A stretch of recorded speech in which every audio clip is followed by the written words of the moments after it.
Courtney. And I'm Chalena. And this is Mysteries at the Coffee Shop. So today we are going to do an episode over the almost Valentine's Day massacre that occurred in Halifax, Nova Scotia.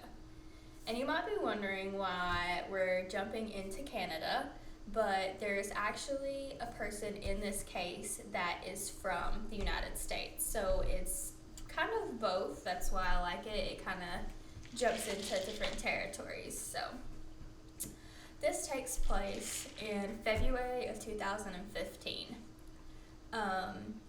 We've got three people here. We have Lindsay Souvannarath, who was 23 at the time, James Gamble, who was 19, and Randall Shepard, who was 20. So as far as I know, Lindsay and James met on an online forum. Some people say it's like Reddit, some people say it's Tumblr, but they met in a Columbiner forum. So A what? Columbiner forum. They refer to themselves as Columbiners. It's basically a whole group of people that really like the people involved with the Columbine shooting that happened in April 1999. Some of these people worship the two teenagers that carried out the shooting, and some people in this forum wanted to carry out their own mass shooting, like James and Lindsay. It's kind of fucked up, my dude.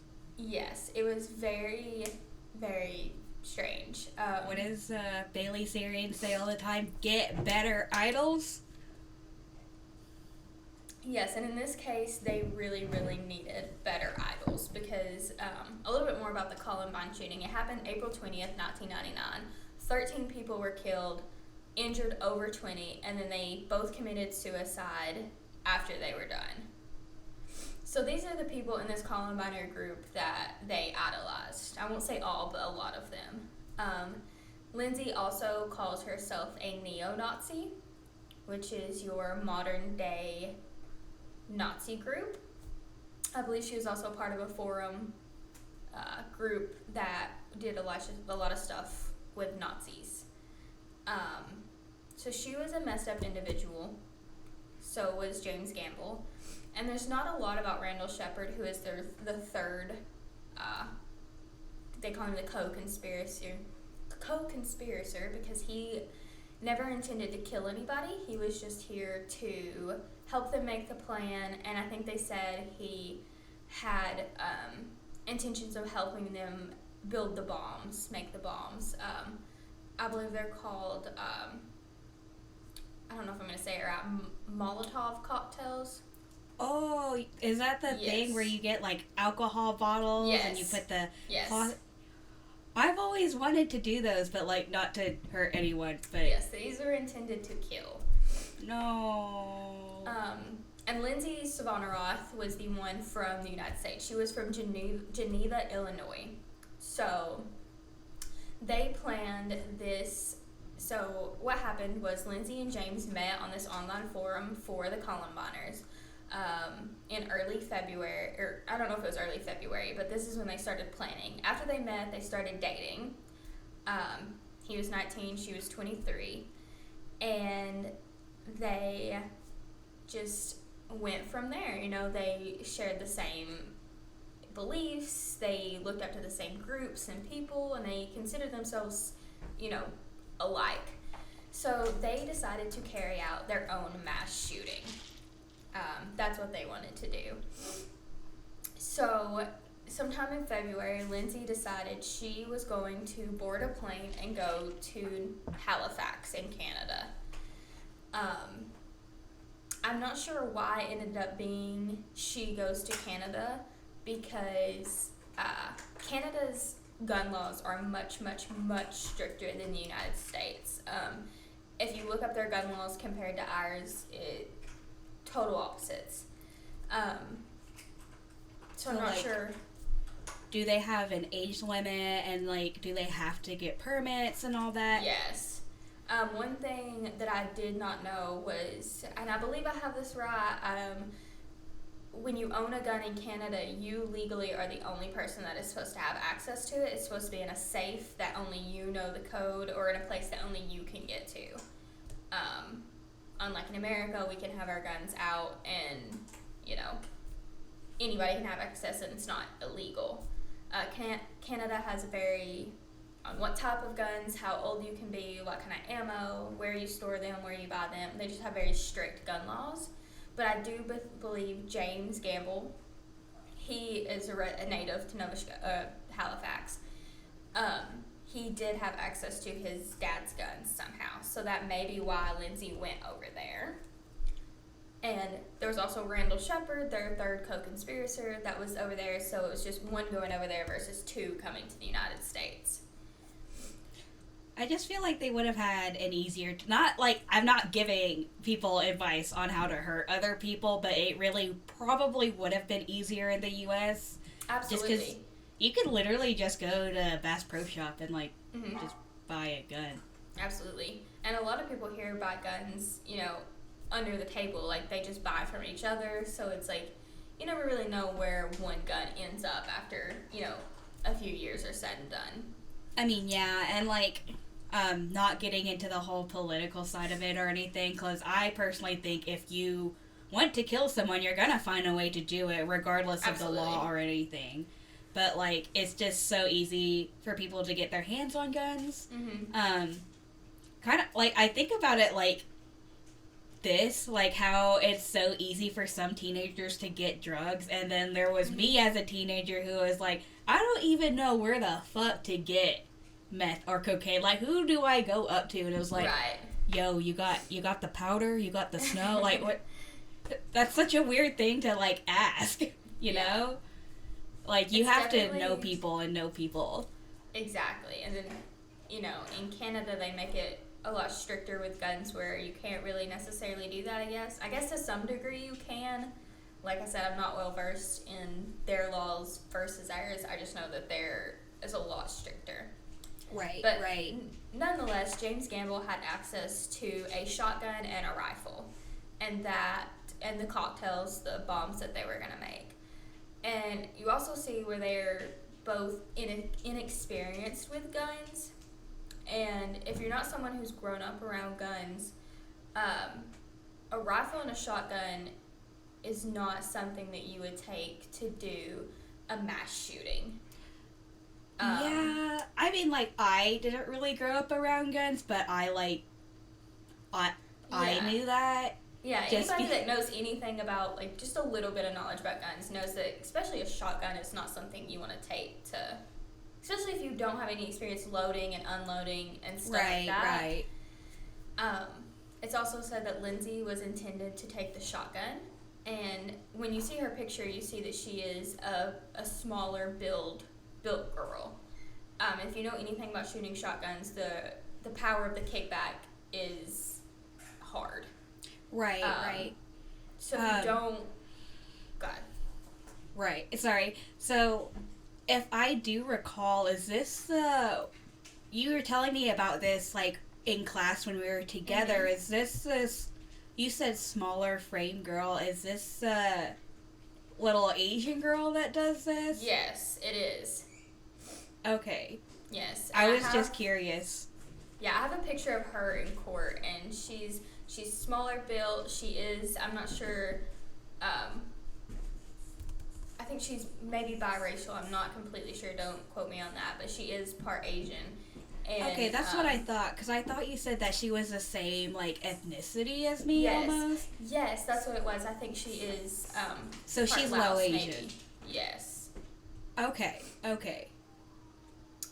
But yeah, she's smaller built, smaller frame, and, you know, not having experience with guns, you're not going to expect that kickback. And when you shoot a shotgun, there's a likely chance that after you're done shooting, the gun's not going to be in your hands anymore. So... Right. Because if she's teeny tiny, like, that's just going to knock her on her ass. Yeah, especially if she doesn't know anything about it and she's shooting it for the first time. Because they're not going to have practice before this. Like, they only had limited amount of ammo as well. I don't have the exact numbers, but, again, limited amount of ammo as well. But nonetheless, this is what they decided. They were going to go into the Halifax shopping center, specifically the food court. But let's go back to her getting on the plane. I think she gets on a plane in Chicago and flies into Halifax. So in Canada, they have this thing called Crime Stoppers, and it's like a tip line or a hotline, whatever you want to call it, where you can call in and be like, hey, this is a tip I have about something that's going to happen. So an anonymous tip came into Crime Stoppers about something bad was going to happen. And when she arrived on the scene in Halifax and got off the plane, she was immediately arrested. And yes, Randall Shepard, who I talked about was the co-conspirator that never intended to hurt anybody, he was actually the one picking her up from the airport, and he was arrested at the scene as well. So you have Lindsay Souvannarath and Randall Shepard who are getting arrested at the Halifax airport, and you have James Gamble, who she was dating, at his house. So they believe that what had happened was the reason for the tip coming in, and I don't believe it's ever said who called in that tip. There is a lot of theories about it. That in early February, Lindsay Souvannarath posted online, and I quote, "Valentine's Day, it's going down," end quote. So, and I think this was in one of her either neo-Nazi or Columbine group forums, so it was hinting towards a shooting. Okay, because I was about to say, I was like, you could kind of take that two different ways when you're referring to Valentine's Day. Yes. I'm just saying, but because it was in those groups, like, yes, that bothers me so much. I don't understand how you can be a person of color and ethnicity and like be a neo-Nazi and like a white supremacist. Like, I don't understand that at all. Yeah. And I don't know if it ever comes out to say, like it was race geared or anything. I mean, it might not have been, but at the same time, like... Right. You know what the Nazis stood for back then. Absolutely. And, like, I'm not sure. I don't know her or anything, but, like, just hearing the war stories from my mom, my dad, my grandma, and, like, all of that, and, like, how do you have that, like, history, come to this country, your parents went through so much to have a family in a better place, and you just decide, like, hey, I'm gonna go shoot up this, like, what the fuck? Yeah. It's definitely very messed up. Like, she thought her and James Gamble, and I'm sure Randall Shepard, were the top dogs. Like, they thought they were the perfect people. Like, everybody else was under them. So, they wanted to go to the mall, and it was originally planned on Valentine's Day. Yeah. Like, they wanted to do it on Valentine's Day as they're, like, you know, they're against what it stands for and, like, everybody else, basically. But again, she gets arrested, and so does Randall. So they go to the house of James Gamble, and they have a standoff with the police, and he shoots himself. So that's where that ended with him. So he never got to go to court or anything like that. He got the easy way out. He did, and what they planned to do, and just like the Columbine shooting, when they got to the Halifax shopping mall, they were going to shoot as many people as they could, hurt as many people as they could with what ammo and those cocktails that they had, and then they were going to kill themselves together. Okay. I feel like you would have walked in there with a shotgun and people would have already started running. Yes. And correct me if I'm wrong, I don't think you can shoot a shotgun long range. Not really. Okay, so like I feel like none of that would have worked out at all. And the thing about the shotgun is they wanted to kill as many people as they could, but again, you're gonna have to be close range, and you're gonna have somebody yank that out of your hand. You just are. There's gonna be somebody that absolutely just demolishes you with that shotgun, and you don't know how to shoot. Shotguns are not, easy to load. It's not you just stick a clip in and you can shoot. It's one bullet at a time. A lot of the times you have to load it and fire and then unload and then reload. It takes time. Like, there's going to be time between your load and unload where somebody's going to get you. Like, oh yeah, this wasn't to be someone who is so involved with immersed into the Columbine shooting. The thought and thinking about what they're going to do was not well executed whatsoever. And for them to be so young and then just waste their lives away on this is just very sad, because they were 19, 20, and 23. That is sad. Like, you don't get to experience life, and no, you don't get to, like, learn from your mistakes, because, like, I mean, I know a lot of people growing up in the South who were really, like, Southern and, like,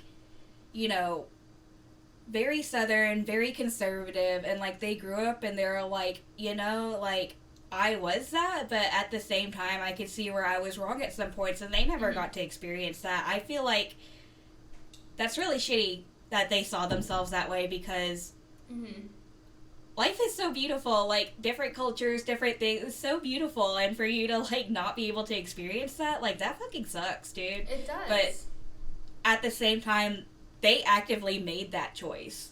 Absolutely. And, you think about it, like, he's from Canada, she's from the United States. They could have shared a lot with each other, and she comes from a different ethnicity than him.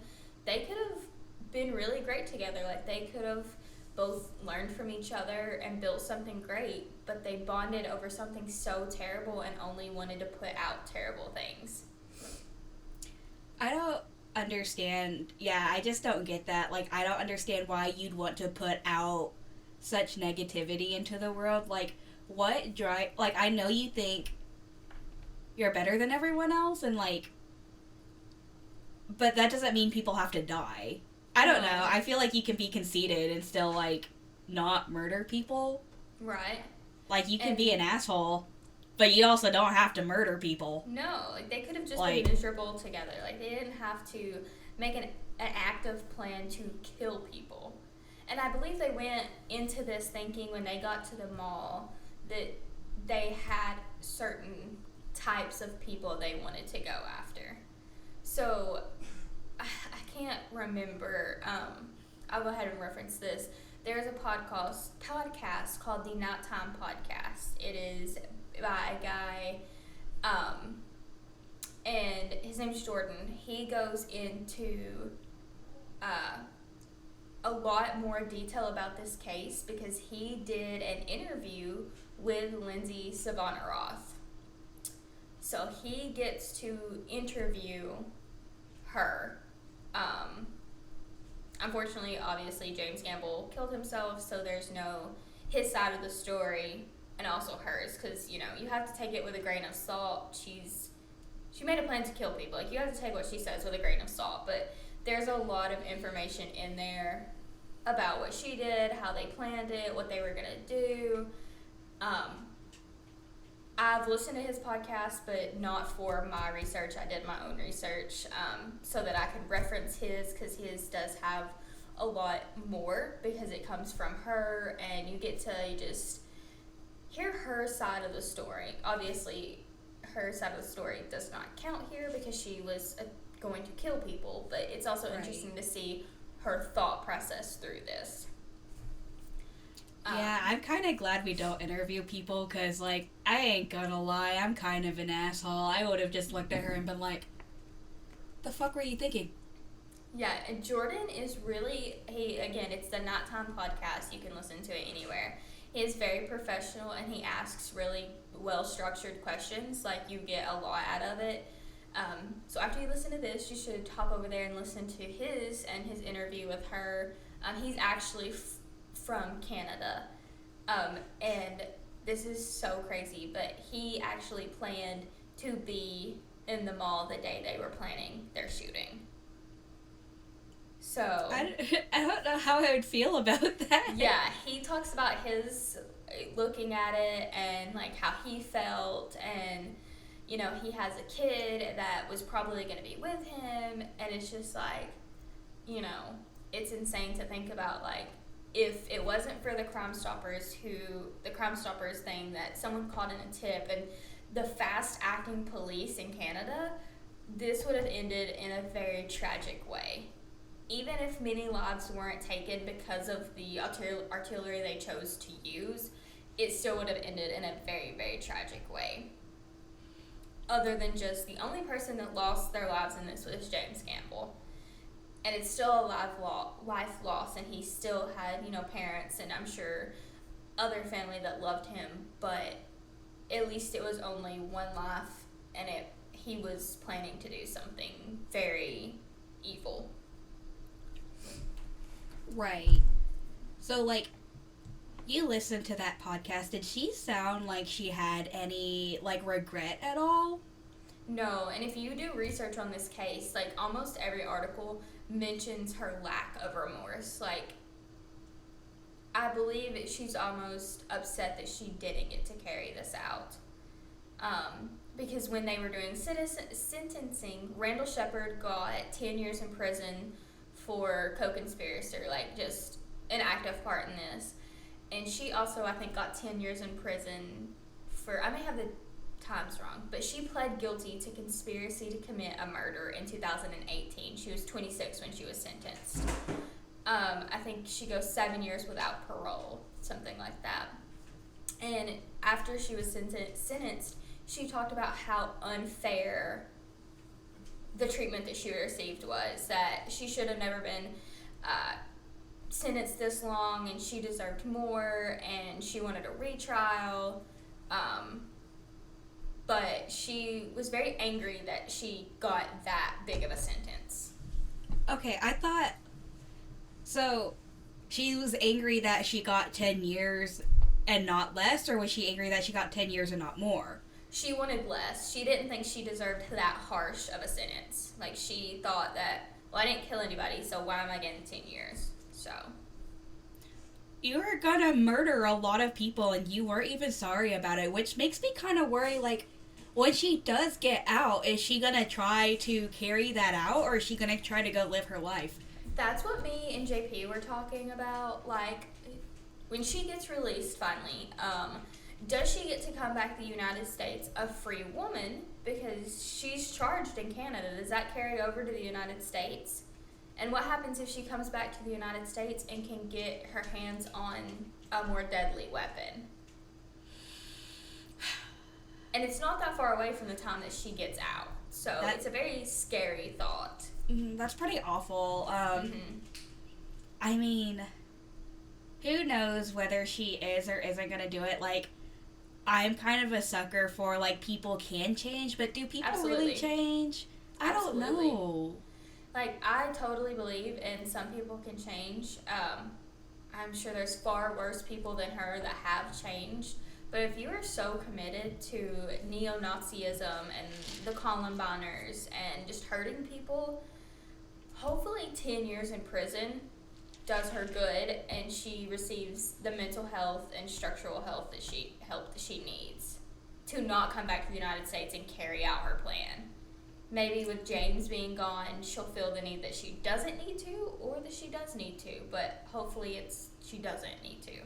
Right, and, like, let me just say that, like, I don't know if she's gonna come back to the U.S., but, like, if I see her walking up in the mall and she looking a little suspicious and then she pulls out a gat, bro, it's on sight, okay? I'm gonna beat her ass.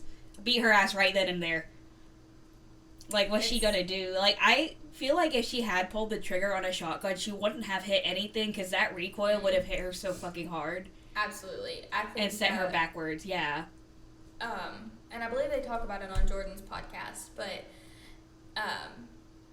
thankfully that if they did carry this out, there probably wouldn't have been many casualties, purely for the fact of what they were bringing. how easy it would have been to get caught carrying a shotgun and a rifle into a shopping center, and just the lack of experience on their parts with guns, which thank the Lord for. But somebody would have stepped in and done something. Right, right. But I'm very glad they didn't make it to the shopping mall. Shout out to the Canadian police for being so fast acting. Like, on the scene, she was taken into custody. Like, that's some, like, they were on top of it. And if it wasn't like, she landed and they're like, her. Come with me. Yeah, her. Yeah, like, they were so fast acting with it that if they weren't and she was able to carry this out, it would have ended in a lot more of a tragic way. Like, right. So, I know there's not a lot of information to go on because, like, the crime wasn't actually committed. Right. But, do you think you can give us more detail on the neo-Nazism and the, other things that they were into? Like, can you tell me what neo-Nazism is? Because I've heard of it, but, like, I don't know the exact definition. Right. So, I was actually looking this up as well because I before looking into this case, I had never heard of, like, neo-Nazis or neo-Nazism. I guess I was ignorant to that. Like, I didn't really think that, like, people actually did that, which, dumb on my part, like, of course they do. So I actually have the definition pulled up for us. When you look up what is, like, neo-Nazism, it's just a member of an organization similar to the German Nazi Party. So, like, they're modeling themselves after the, like, original Nazis, which is terrifying, like, to think that this is an actual group that exists here. Yeah, that's pretty scary, and, like, I just heard of it more and more because, you know, Kanye West, his new clothing line has, like, almost a Nazi symbol in there, yes. And I was like, what is happening? And, it's so strange. So, like, obviously we learned about the Holocaust and everything in school, but, like, there are some other things that I've learned not from school that happened in the Holocaust that is way crazy. So, like, not only did they go after Jews, but they went after Jehovah's Witnesses, they went after, like, a lot of other people, like, people with of color and other ethnicity, yeah. And homosexuals as well. Right. And I was like, that is way crazy. And, like, they didn't give a shit. They went after women, children, like, boiled babies alive. Like, that is, like, war crime after war crime after war crime. Like, so fucking awful. And, like, part of me is scared that, like, maybe that'll happen again. Like, that shit like that still happens in the world, believe it or not. So, like, they just believe that they're the superior people? Right. Like, I'm not sure if in Jordan's podcast that she explains this more. I can't recall. But for some reason, they thought they were superior. I don't know what made them so superior. Also, it confuses me, too, because they were from two different, places, and they were completely different ethnicities as well. But yet, they found that they were superior, which was confusing to me because, like, they're completely two totally different people background-wise. Right. I guess that's what was confusing me, because the neo-Nazis, like, base themselves off of being the superior Aryan race, like blonde hair, blue eyes, which, now that I think about it, is really weird, because Hitler had none of those features. Yeah. It was, it's very confusing. Yeah, and that was, like, supposedly the superior race, to the point where, like, they even had, like, I mean, he literally brainwashed the whole country into thinking, like, that's the superior race, and now we're gonna send these teen girls to go have sex with these soldiers and have these babies, and basically have an Aryan baby factory.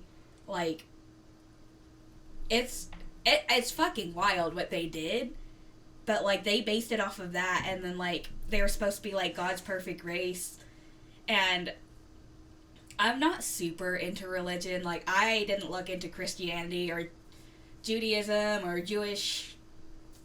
Like, I didn't look into any of that. So maybe you could probably explain it to me a little bit more. But supposedly, like, he blamed the Jews for everything, which I don't understand. I'm not sure. I always get it, like, mixed up. Like, I get very confused by, like, what race that he wanted to be superior. Like, I know it was the white people, but, like, there were so, like, after, like, learning about out of school, like, there were so many types of people, like, people with disabilities and people that were homosexuals, like, that he went after. Who was going to be left? Like, you know, like, it's very confusing. Germans? Like, yeah, but, like, so I try to think, like, you know, these modern people, like, people now, it's crazy to think that they have a whole group online that are, like, idolizing Nazis. Like, and how can you get, like, a pure group? Like, everybody there is going to have different, like, backgrounds, and there's going to be people from different ethnicities, probably that speak different languages, people that do have disabilities, people that are gay. Like, what is their goal? That's what I would like to know. Like, what is the modern neo-Nazis' goal? Right, because, again, like, she's part, you said she might have been half, I'm not sure, but yeah, I'm you're not part Asian. Sure. But she is Asian, like, I'm pretty sure it was Laos. Like, because here's my thing, is, like, I was born in the U.S., I was born and raised in the South, and my parents were the traditional, like, hardworking immigrants. I mean, worked their ass off for everything that they had to make sure that we had a good life. Right? And so, like, I was raised up with, like, I mean, it took a whole village to raise me and my friends. Like, we kind of raised each other as a group. Like, if I went over to sleep at my friend's house, they'd be like, let me feed you, do your laundry, do all of this, and vice versa if my mom could do it. But they know my mom and my parents couldn't do that, so they did it for me. And I learned a lot of things from my friends' parents, which was, like, honestly really sweet. Like, when I grow up and I become a parent, I want to be that parent where, like, oh no, your child's over here too, that is also my child, okay? Like, hands down, helping you out, because that's what people did for me. I absolutely loved it. It just made me feel so loved. But with that being said, like, I'm just gonna I'm a fucking banana, dude. I'm a banana. I am yellow on the outside, white on the inside. If you come to my house, there is nothing about my house that says Asian. I mean, I have chopsticks and, like, the little, like, short, shallow spoon. I don't know if you've ever seen them. They're not my favorite, okay? They drop in the bowl, and, like, well, now it's just all wet, and I don't want to touch it. I know what you're talking about. Okay, yeah, my husband loves those, okay? He says everything tastes so much better out of those. I'm like, it dropped in my bowl. In those. No, it drops in my bowl, and then I don't want to touch it, because that defeats the purpose of utensils, is so I don't touch the food. Anyways, so I'm a banana, but here's my thing, is, like, I have Laotian blood with me. I am Laotian. And, like, but I'm also Southern. Like, I don't differentiate, those things aren't two different things. I'm the same person. Right. I'm just, like, culturally, I'm mixed. Like, do I love Asian food and, like, you know, dumbahoo and, like, saikok, which is, like, the Laotian sausage, which, by the way, if you have not tried it, chef kiss. Like, I am a foodie, but I also love biscuits and gravy and butter.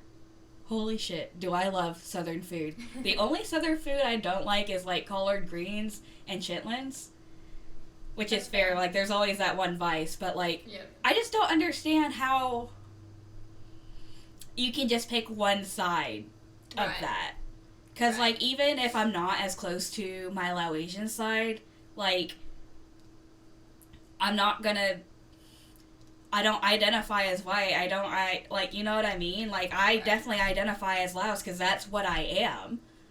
And, like, I may act white, but I have it in my blood. That is my culture, and I'm proud of it. Like, absolutely. As you and, like, but I also don't deny the part of me that was raised, like, white. I don't deny that. Like, there's nothing wrong with it either. Right. But I just don't understand how you look at that and you're like, we're superior. Like, that's not a thing to me. Right. I don't know how these groups work, you know, or what their end goal is. I will definitely have to look into that more. I'm kind of scared to go down that rabbit hole because I don't want to end up on any of those pages and like scare myself because I can only imagine what they talk about in these groups. And I do want to say, like, I have read that like these Columbiner groups, not everybody wants to do a mass shooting. Some of the people are just interested in it. Some people want to know more about it, and then you have the whole other side that takes it a step too far, and they worship the teenagers that carried this out, and they worship the idea of playing out a mass shooting. So I'm not going to say everybody in the Columbiner group is bad. I'm not going to say the same thing for the neo-Nazi group because that's just... The title explains itself. Like, you don't have good intentions if you're in that group. Like, that's strange. Like, get out of that. But they were very heavy into both of these groups. And I think that really pushed them towards their plan that they had for the massacre. Right. That's just, like... I keep saying that's wild, but, like, I'm kind of in disbelief because, again, like, you know, this podcast, we do it for fun, and it kind of makes you wonder, like, us talking about it and bringing light to it, it kind of makes you wonder, like, is someone gonna listen to this, look it up, and then, like, that's what they start getting into? Like, nowadays, are we idolizing people that we shouldn't? Like, Jeffrey Dahmer, like, he has his own show. There's people that, and another thing, the Not Time podcast by Jordan, he also has an episode called Lindsay Souvannarath's Biggest Fan. You can go listen to that, it speaks for itself, but there's always going to be people that idolize the people, and, you know, even though they didn't carry out this plan, thankfully, there's still going to be people that idolize them for it, and it's like, it's so crazy. And I know this is different podcast, or different topic than what I normally would do. I usually do, like, true crime and stuff like that, but I think this is a very interesting case. It has a better ending than most of the cases that I will cover and do cover. There was only one life lost here, when it could have been a whole lot more tragic. But I think this spreads light to that just because nothing bad happened doesn't mean that it wasn't going to. Right. That this is still true crime, even though that their intended targets were not killed. But that's how it ended. James Gamble sadly committed suicide before the cops could bring him in. Lindsay Souvannarath and Randall Shepard are in Canadian prison. The sentencing was in 2018, so I don't want to say they will be released by 2028, which is only 5 years away. Wildly. That's so weird to think about. But if you really put it in perspective, their release date is not far away, which is a terrifying thought. So, I say this every true crime episode, but I swear to God, I see you out in public being sus. It's on sight, boo-boo. It's on sight. And I ain't even gonna be sorry. They got their help that they needed, and they will be good, upstanding citizens when they are released. That is what we hope. That is what we hope. But Yes. people are ready if you aren't. Just putting that out there. Alrighty, well, I guess that sums it up for today. So, our next episode is going to be my episode, which you guys know me. I do mysteries, cryptids, supernatural. So our next episode is going to be on Dilatov Pass. I don't know if you guys heard of it. It is a wild story, and it gets to the point where, like, was it the government? Was it the abominable snowman? Was it something supernatural, or was it aliens? I'm very excited for this. Yes. Going to be honest, I have no idea what that is, so I'm very excited, especially the way you described it. I'm kind of hoping it's the abominable snowman. I'm kind of hoping it's aliens, but that's just because I want the excuse to use that picture of the guy from Ancient Aliens with the crazy hair. He's like, aliens. I think it's so funny. Anyways, thank you guys so much for listening. Just give us a follow on Twitter, Instagram, TikTok. Facebook. We have a lot of things. Yeah, I'll link it all below in our link tree. And if you really like this channel, please, please, please like and subscribe. We don't have a big following, but we really appreciate those who do follow. Absolutely, and listen. Yeah, absolutely. And then once we do get bigger, we will definitely be attending some, podcast conferences and stuff. So maybe you'll see us around, maybe you won't. But either way, thank you so much. You guys have a good day. Bye. Bye.